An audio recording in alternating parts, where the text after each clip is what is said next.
101,2 στα FM.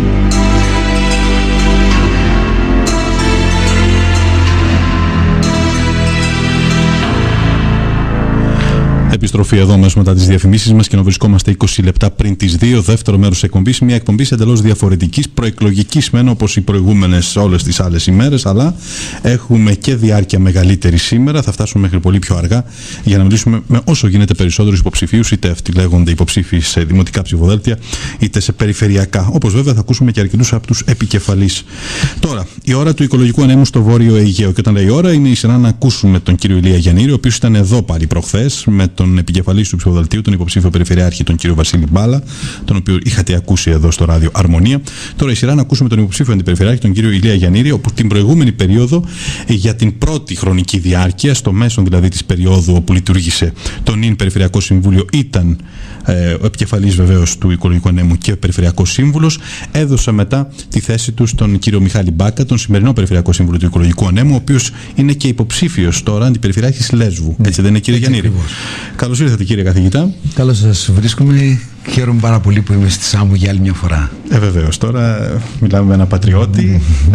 Ξέρω ότι περιμένετε, μετράτε τις ώρες να βρεθείτε στην Ικαρία όταν έχετε αυτή την ευκαιρία.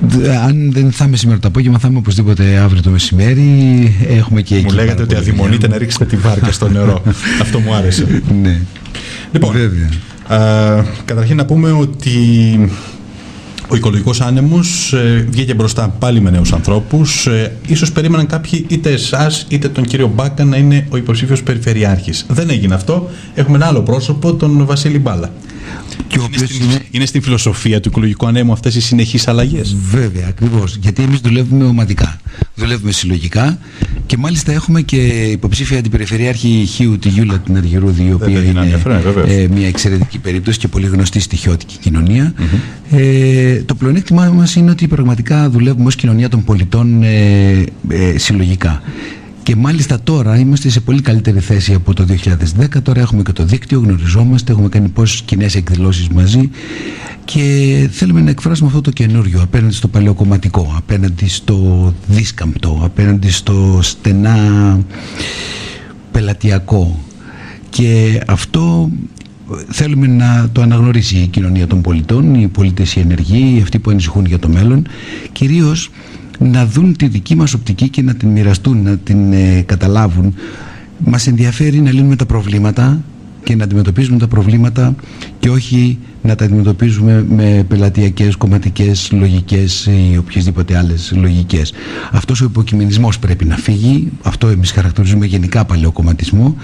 Εκτεταμένες συνεργασίες στο Περιφερειακό Συμβούλιο και δημιουργική σκέψη για να λύνουμε τα προβλήματα ή να τα αντιμετωπίζουμε ή να αντιστεκόμαστε σε αυτά. Συμφωνεί ή διαφωνεί κάποιος με τις απόψεις του Οικολογικού Ανέμου ή με τα όσα έχετε εκφράσει κατά τη διάρκεια των 3,5 ετών που βρίσκεστε? Έχετε την παρουσία στο Περιφερειακό Συμβούλιο.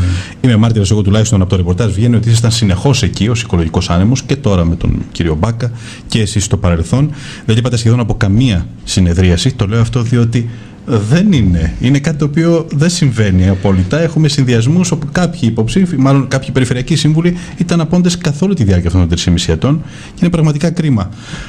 Δώσατε το στίγμα σας, είχατε κάνει αρκετές παρεμβάσεις για μείζωνα θέματα τα οποία ακόμα μερικά εξ αυτών είναι σε εξέλιξη. Βέβαια. Επένδυση πετρόλα στα νησιά Χίου, Λέσβου, Λίμνου κτλ. Η Μπερντρόλα, ναι, η Μπερντρόλα είναι η εταιρεία. Ρόκας, ναι. Με τη Λινέως στην Ικαρία είναι ανοιχτό το θέμα το να στηθούν εκεί 110 ανεμογεννήτριες στο βονό στον Αθέρα της Ικαρίας. Σε ένα μικρό νησί, 110 ανεμογεννήτριες, νομίζω ότι όχι απλώς αλλάζει αισθητικά το τοπίο. Εκεί μιλάμε πλέον, δεν θα πρέπει να λέγεται Ικαρία το μέρος. Έτσι. Μετά από χιλιάδες χρόνια πρέπει να αλλάξει ονομασία. Και στη Λίμνο ανεμογεννήτριες σε περιοχές που είναι απολυθωμένα δάση, αρχαιολογικοί χώροι, υπεράκτιες ανεμογεννήτριες. Μιλάμε για εκατοντάδες. Πώς φτάσαμε από αυτή την χαρά της πράσινης ενέργειας, το ότι από το περιβάλλον μπορούν να αντλήσουμε ενέργεια, να φτάσουμε τώρα στο άλλο άκρο και να μπορούμε να κάνουμε αυτές τις γιγαντιές, αυτά τα φαραωνικά έργα, τα οποία τελικώς δεν αποδίδουν ούτε στην περιοχή όπου από εκεί ξεκινούν, διότι από ό,τι ξέρω το ρεύμα που θα παράγεται είναι εξαγωγικό είδος επί της ουσίας. Δεν είναι για τις τοπικές ανάγκες. Δεν έχει τοπικές ανάγκες, ναι. Έτσι. Καταρχήν να σε απαντήσω στο πρώτο ερώτημά σας για την παρουσία μας στο Περιφερειακό Συμβούλιο. Έχει πολύ ενδιαφέρον να δούμε ότι εμείς δεν κάναμε στήρα αντιπολίτευση. Προσπαθήσαμε πάρα πολύ να είμαστε συνθετικοί Και δεν ήταν ευχαριστώ το ότι πολλές από τις προτάσεις μας, οι οποίες είχαν και επένους μάλιστα, δεν προχωρούσαν στο Περιφερειακό Συμβούλιο.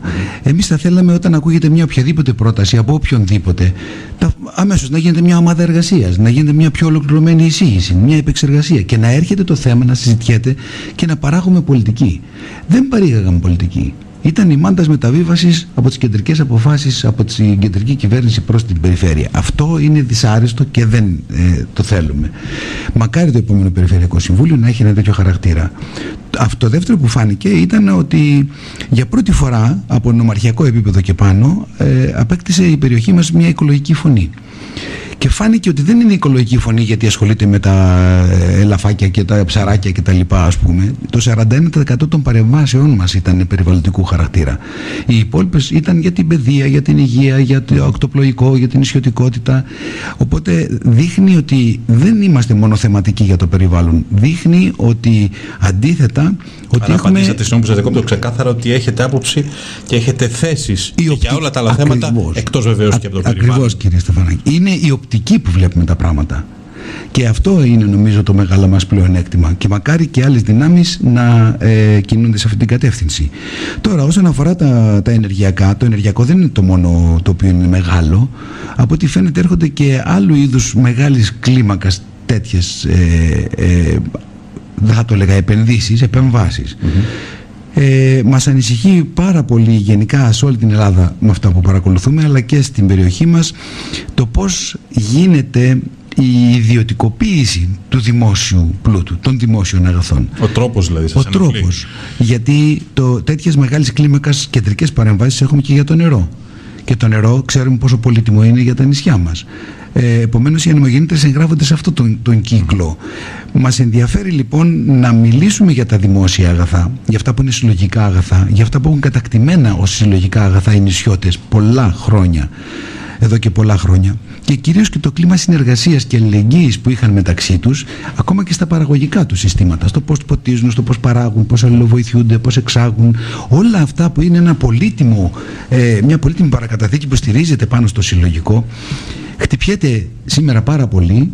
Και γίνεται μια μεγάλη προσπάθεια να γίνουν ιδιωτικά, να γίνουμε άτομα, να μην είμαστε νησιώτες με τη συμπεριφορά που έχουν οι νησιώτες. Κυρίως φοβάστε τον τρόπο που θα διαχειριστούμε όλο αυτό που θα έρθει ο επενδυτής, πώς θα τον υποδεχθούμε ή πώς θα τον αφήσουμε να κάνει ό,τι θέλει. Ναι. Άρα είστε εντελώς αντίθετος πολλές φορές με πράγματα τα οποία είναι να γίνουν. Δεν λέτε εξ αρχής όχι σε οτιδήποτε πρόταση έρθει. Όχι, βέβαια. Απλώς κάθεστε απέναντι κριτικά και βλέπετε ότι αυτό που συμβαίνει αυτή τη στιγμή, τουλάχιστον με τις συγκεκριμένες επενδύσεις που αναφερθήκαμε, οι επεμβάσεις όπως τις είπατε, έτσι τις χαρακτηρίσατε, εκεί όντως έχουμε θέμα, έχουμε πρόβλημα. Είπα και πριν, αυτές οι 110 μου έχουν κάτσει, γιατί είχα δει την απεικόνιση ηλεκτρονικά επάνω στην Ικαρία. Κυριολεκτικά σκεπάζουν το νησί, δηλαδή εξαφανίζεται η Ικαριά. Έτσι.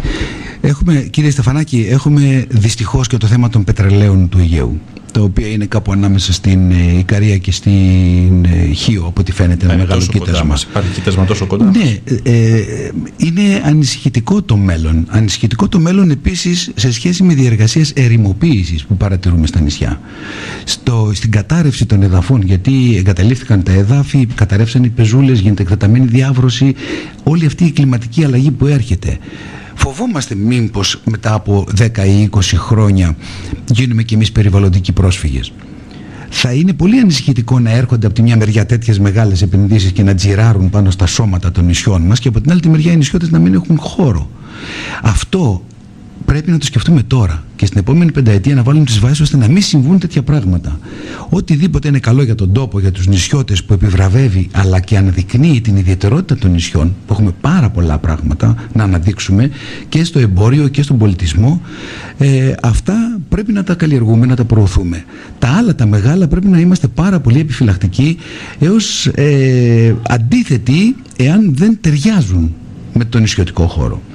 Και εκεί πραγματικά πρέπει να συγκροτηθούν και μέτωπα αντίστασης, εάν κάτι δεν ταιριάζει. Και μέτωπα αντίστασης έχουν τη δύναμη τοπικές κοινωνίες, όπως είναι εδώ οι δικές μας, πληθυσμιακά μικρές, να αντισταθούν σε τέτοιου είδους εταιρείες, οι οποίες όχι απλώς έχουν τα μέσα, όχι απλώς είναι πανίσχυρες, κάτι παραπάνω. Ναι.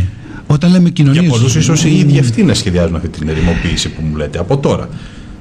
Πλοία, τακτοπλοϊκό. Δεν έχουμε τα ξέπλυνα. Εδώ οι εταιρείες βγάζουν, ξέρετε, δελτίο τύπου πλέον να μας πούνε ότι τότε θα έρθουμε, τότε θα εμφανιστούμε για να ταξιδέψετε. Αυτό σημαίνει το τελευταίο διάστημα. Δυστυχώς. Εδώ για τη Σάμο τουλάχιστον την Ικαριά και τους φούρνους. Τώρα, βέβαια, όταν μιλάμε για κοινωνία των πολιτών και αν έχει δυνατότητα να αντισταθεί, ας θυμηθούμε ότι σε 3 μέρες έχουμε εκλογές και ότι ψηφίζουμε. Παίζει ρόλο με ποιους. 7 το πρωί της Κυριακής ανοίγουν οι κάλπες. Με ποιους μαζί θα διεκδικούμε και θα παλεύουμε. Αλλά τα προβλήματα είναι μπροστά μας. Έρχονται από το μέλλον, φαίνεται ότι έρχονται από το μέλλον. Και αυτά πρέπει με σοφροσύνη και με σκέψη και έξω από ταμπέλες πελατειακές, κομματικές λογικές να σκεφτούμε καθαρά για μας, για τα παιδιά μας και να ψηφίσουμε κατάλληλα. Δεν ξέρω τι το οποίο θα διαμορφωθεί μετά. Εμείς πάντως θα είμαστε εδώ με τους ενεργούς πολίτες και με τους συμμάχους που μπορεί να υπάρχουν από δημάρχους και τα λοιπά και από την περιφέρεια βέβαια, να προωθούμε αυτή την οπτική του τι συμφέρει στον τόπο. Αυτό να το βάλουμε πάνω απ' όλα. Επίσης υπάρχει ένα θέμα το οποίο είναι ανερχόμενο. Ανακοίνωσε η Frontex προχτές ότι οι 12.400 μετανάστες, παράνομοι μετανάστες, πρόσφυγες πολέμου είναι περισσότερο, πέρσι, φέτος είναι γύρω στις 40-42.000 μέσα σε ένα χρόνο. Τρομακτική αύξηση από 12.000 να πάει 40. Δηλαδή βρισκόμαστε σε μια κατάσταση που μας έρχεται και ένα διωγγούμενο πρόβλημα, το οποίο επίσης πρέπει να αντιμετωπίσουμε, γιατί είναι θέμα όχι μόνο ανθρωπιάς, είναι θέμα πια γεωπολιτικό. Έρχονται από τη Σομαλία. Και αν γίνει 100.000 ο αριθμός του χρόνου, τι γίνεται τότε? Τι γίνεται? Δεν μας άκουγε κανένας όταν λέγαμε ότι πρέπει να πάρει το Περιφερειακό μας Συμβούλιο αντίθετη θέση στον τοίχο του Εύρου. Γιατί λέγαμε. Ο τείχος που έγινε πάνω. Ο τείχος του Εύρου είναι αυτός που αναγκαστικά και έτσι έχουμε και πνιγμένους και αυξάνονται και συνέχεια και θύματα. Άνθρωποι δηλαδή, μανάδες με παιδιά, έγκυες γυναίκες βρίσκονται ανάμεσα στους πνιγμένους. Αυτό το τραγικό γεγονός που το είχαμε δει εμείς και το είχαμε ζητήσει από το Περιφερειακό Συμβούλιο δεν είχε περάσει τότε. Και τώρα ούτε καν συζητήθηκε. Πληρώνουμε. Συζητήθηκε η παρέμβασή μας, αλλά δεν υιοθετήθηκε ως διαμαρτυρία. Επειδή η κεντρική πολιτική του Υπουργείου Δημόσιας Τάξης ήταν για να γίνει ο τείχος αυτός. Και πρέπει να φτιάξουμε δομές από την άλλη μεριά, ώστε κάποιος ο οποίος είναι πρόσφυγας, να υπάρχουν δομές του ΟΗΕ, να τον αναγνωρίζει ως πρόσφυγα και να έρχεται εδώ αξιοπρεπώς. Δεν είναι ανάγκη να περνάει με βάρκα και να αντιμετωπίζεται με τη Frontex και με αυτόν τον τρόπο. Είναι λάθος η συνταγή της Frontex. Θέλει άλλου είδους πολιτικές. Αλλά δεν έχει ξεχωρίσει ακόμα καλά, υποχώρησε μάλλον η Ευρωπαϊκή Ένωση και το ρόλο του πρόσφυγα τον έχει βάλει μαζί με του παράνομου μετανάστη, και εκεί υπάρχουν πάρα πολλές δυστυχείς περιπτώσεις. Και από πρόσφυγες πολέμου και από περιβαλλοντικούς πρόσφυγες. Μάλιστα. Είστε αρχιτέκτον πολεοδόμος, έχετε διατελέσει επίκορος καθηγητής στο Πολυτεχνείο της Κρήτης. Πολλοί λένε για το χωροταξικό της Σάμου ότι υπάρχουν τεράστια προβλήματα. Και μάλιστα θέλουν να κάνουν μια προσπάθεια, τουλάχιστον αυτό ισχυρίζεται και από τον άλλο συνδυασμό, από το ισχυρό βορειογαίο του νυν περιφερειάρχη του κ. Γιακαλή, ότι θέλουν να προχωρήσει ένα νέο χωροταξικό που θα λύνει τα προβλήματα σε θέματα που αφορούν αναπτυξιακά γύρω από τον τουρισμό, κάποιες περιοχές να απελευθερωθούν. Πώς το βλέπετε όλο αυτό? Κοιτάξτε, είναι μια φροντίδα να απελευθερωθούν περιοχές για χτίσιμο σε μεγάλους βιότοπους.